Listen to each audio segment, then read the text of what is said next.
curious what it means to be an emotional eater, because everybody emotionally eats, but does that mean everyone's an emotional eater? And the answer is no, right? You may have random occasions where you go for food for something other than fuel, but you don't feel dependent on it. And so I'm going to ask you a few questions, and if you find that you answer quite a few of them towards yes, then you may want to look into some emotional eating help. So question number one, do you find that you struggle to maintain weight loss after you've lost it?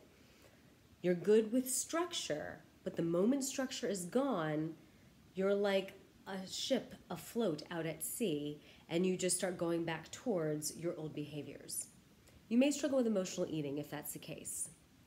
Two, how comfortable are you feeling all of your emotions? Are you comfortable with sadness? Are you comfortable with frustration and anger? And do you allow yourselves to recognize them, acknowledge them, and express them? Or do you suppress them instead? That's common for emotional eaters. Three, do you have a very extremist way of looking at things? You are either on a very strict diet or you're binging. You are either eating good or you're eating bad. You're either extremely productive and hyper and just go, go, go, or you're lethargic and barely moving and getting nothing done. Somebody who lives in those extremes also tends to struggle with emotional eating. Do you view food as good or bad?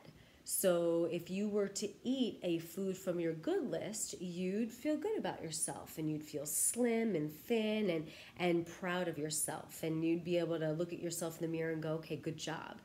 Or on the other hand, there's foods where if you eat them, you immediately feel guilt and shame. You feel like you're bloated, you feel fat, like you're immediately 5 pounds heavier in your mind, and you almost feel compelled to keep eating bad food because you're so upset you did it at all. That's a very key indicator you struggle with emotional eating. Do you struggle with the need to be perfect and really get highly upset if you make any type of mistake, and are also very easily disappointed in others because you subconsciously have that same high standard for them as well that they just can't live up to? Another characteristic of somebody who struggles with emotional eating.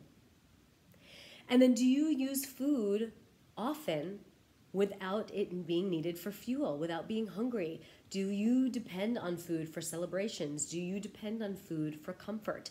Do you depend on food to distract you from feeling things you don't want to feel, from doing things you don't want to do, from being bored?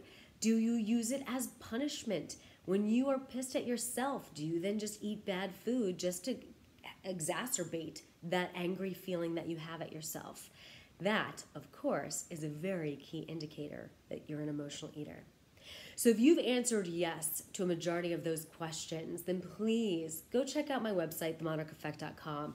Take a look to see what's available to help you, because it is very self-defeating, it is very frustrating and demoralizing to continue to regain weight. Not only that, but it's very dangerous for your heart and for your organs. And so I would love for you to finally get off that roller coaster. And so instead of focusing on weight loss, it's time for you to focus on the disorder of emotional eating and tackle that first. So no matter what weight loss program you choose going forward, you can be successful.